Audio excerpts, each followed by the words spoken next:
दोस्तों नमस्कार। आज हम कोशिका की क्लास को आगे लेके चलेंगे। पहली क्लास में हमने देखा था कि भाई कोशिका क्या होती है, लंबी कोशिका, छोटी कोशिका, बड़ी कोशिका। आज ये देखेंगे कोशिका के अंदर जो विशेष संरचनाएं होती है वे कौन कौन सी होती है, उनका कार्य क्या क्या होता है। तो पहला है हमारा कोशिका झिल्ली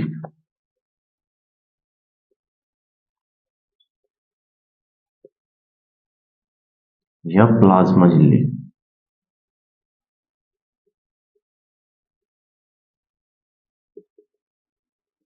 कोशिका झिल्ली या प्लाज्मा झिल्ली, झिल्ली को क्या बोलते हैं? Membrane, plasma membrane, cell membrane. तो इसका पहला पॉइंट आएगा इसके अंदर कि भाई जो कोशिका को चारों ओर से घेरे हैं,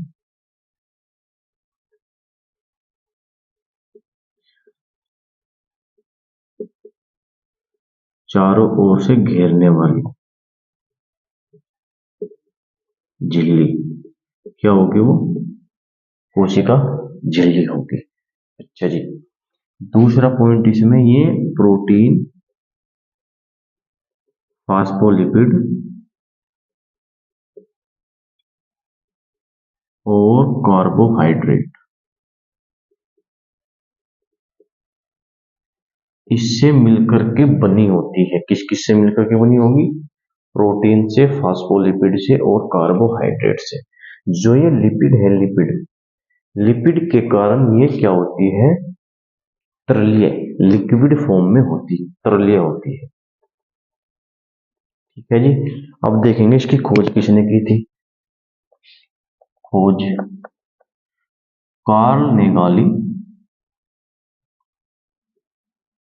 और क्रेमर। कब की थी? 1855 में। कोशिका को चारों ओर से घेरने वाली झिल्ली कोशिका झिल्ली, यह प्रोटीन, फास्फोलिपिड और कार्बोहाइड्रेट से मिलकर बनी होती है। लिपिड के कारण यह लिक्विड फॉर्म में होती है। इसकी खोज किसने की थी? कार्ल नेगाली और क्रेमर ने 1855 ईस्वी में। जो हमारा दूसरा बिंदु आएगा वो है क्या? जैव द्रव। जैव द्रव, प्रोटोप्लाज्म। अच्छा भाई, प्रोटोप्लाज्म। सबसे पहली बात, ये रंगीन होता है। दूसरी बात, कोशिका झिल्ली के अंदर जो भी कुछ है वो क्या है? प्रोटोप्लाज्म है। झिल्ली के अंदर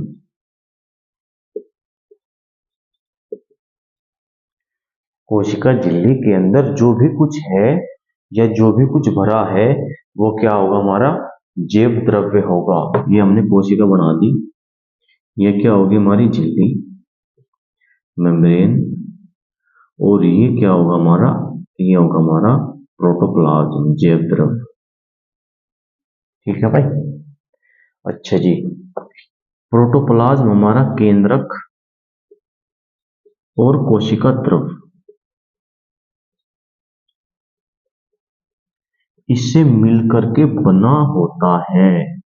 यानी कि कोशिका में एक तो होगा हमारा केंद्रक और ये जो होगा ये कोशिका द्रव्य भी रहेगा इसके अंदर। एक रंगीन पदार्थ है क्या? प्रोटोप्लाज्म। झिल्ली के अंदर जो भी कुछ भरा होता है उसको हम प्रोटोप्लाज्म कहते हैं। केंद्रक, केंद्रक को बोलेंगे न्यूक्लियस। कोशिका द्रव, साइटोप्लाज्म से मिलकर के बना होता है जैव द्रव्य। और एक वेरी इंपोर्टेंट क्वेश्चन के अंदर एक बहुत बार क्वेश्चन आता है कि जीवन का भौतिक आधार। भौतिक आधार, जीवन का भौतिक आधार किसे कहते हैं? जैव द्रव्य को कहते हैं। ये बहुत बार क्वेश्चन आ गया भाई। ठीक है, रंगीन पदार्थ होता है, झिल्ली के अंदर जो भी कुछ भरा है वो को क्या है? प्रोटोप्लाज्म है। केंद्रक और कोशिका द्रव से मिलकर ये बना होता है, जीवन का भौतिक आधार होता है। तीसरा पॉइंट लेके चलेंगे अब हम।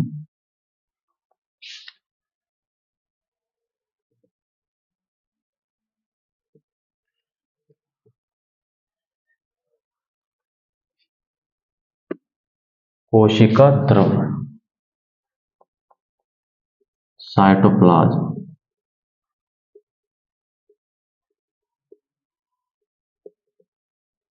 साइटोप्लाज्म होता क्या है? देखो भाई, जो हमारी कोशिका होती है, कोशिका झिल्ली के अंदर और केंद्रक के बाहर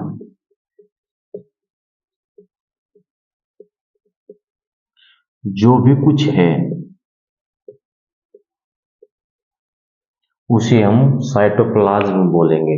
सपोज ये हमारी कोशिका, ये हमारा केंद्रक, ये होगा क्या, हमारी झिल्ली, ये हमारा केंद्रक, और इसके बाहर जो भी कुछ है ये क्या होगा, हमारा साइटोप्लाज्म सॉरी।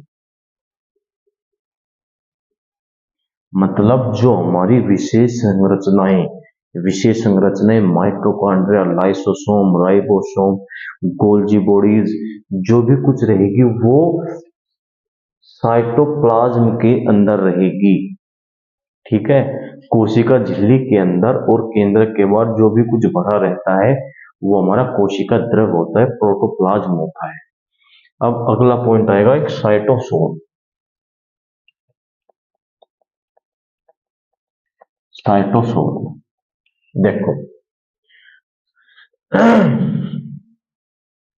भाई, कोशिका झिल्ली के अंदर जो भी कुछ भरा रहता है, अच्छा जी, वो क्या होगा, हमारा साइटोप्लाज्म। साइटोप्लाज्म के अंदर मतलब कोशिका द्रव के अंदर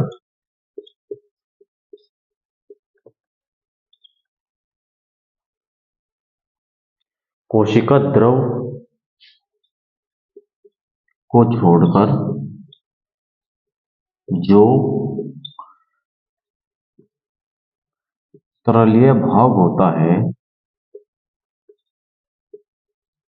उसे हम साइटोसोल कहते हैं। कोशिका झिल्ली के अंदर जो हमारा कोशिका द्रव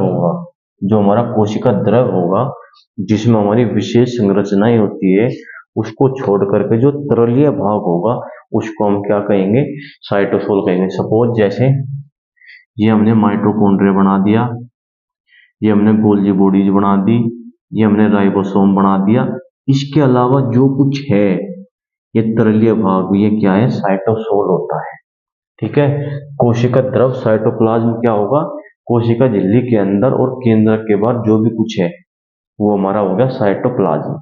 अब बात करते हैं साइटोसोल की।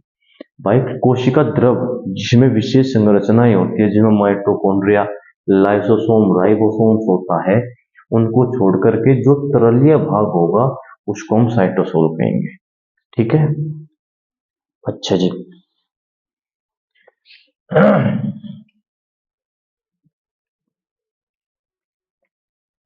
एक बात करते हैं माइटोकॉन्ड्रिया की।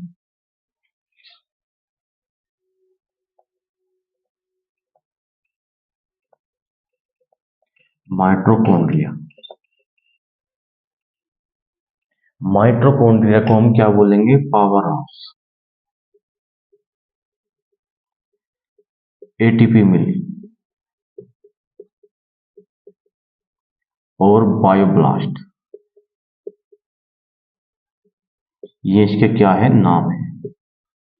पावर हाउस, एटीपी मिल, बायोब्लास्ट, किसको बोलेंगे हम, माइटोकॉन्ड्रिया को। इसकी खोज 1890 में अल्टमैन ने की थी। जब 1890 में अल्टमैन ने इसकी खोज की थी, अल्टमैन ने इसको बायोब्लास्ट बोला था, ना कि माइटोकॉन्ड्रिया। तो 1898 ईस्वी में कार्ल बेंडा ने माइटोकॉन्ड्रिया को माइटोकॉन्ड्रिया नाम दिया।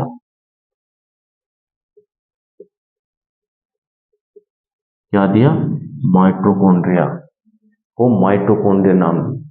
किसको, बायोब्लास्ट किसने बोला, अल्टमैन ने 1890 में इसकी खोज की थी, लेकिन 1898 में कार्ल बेंडर ने इसको माइटोकॉन्ड्रिया नाम दिया। माइटोकॉन्ड्रिया किसने कहा? कार्ल बेंडर ने। कब? 1898 में। माइटोकॉन्ड्रिया की खोज किसने की थी? 1890 में। किसने? अल्टमैन ने। अल्टमैन ने इसको क्या कहा था? बायोब्लास्ट बोला था। अच्छा, ये वेरी इंपॉर्टेंट क्वेश्चन। माइटोकॉन्ड्रिया में सबसे अधिक क्या होते हैं? एंजाइम्स। सबसे अधिक एंजाइम्स होते हैं माइटोकॉन्ड्रिया में। अगला पॉइंट, माइटोकॉन्ड्रिया लीवर में उपस्थित अमोनिया को, अमोनिया का जो जहर होता है इसको खत्म करता है, इसको डिटॉक्सिफाइड करता है, अमोनिया के जहर को खत्म करता है। ठीक है भाई। अच्छा, माइटोकॉन्ड्रिया सबसे अधिक किसमें होंगे? लीवर में, मांसपेशी में और स्पर्मेटोजोआ में।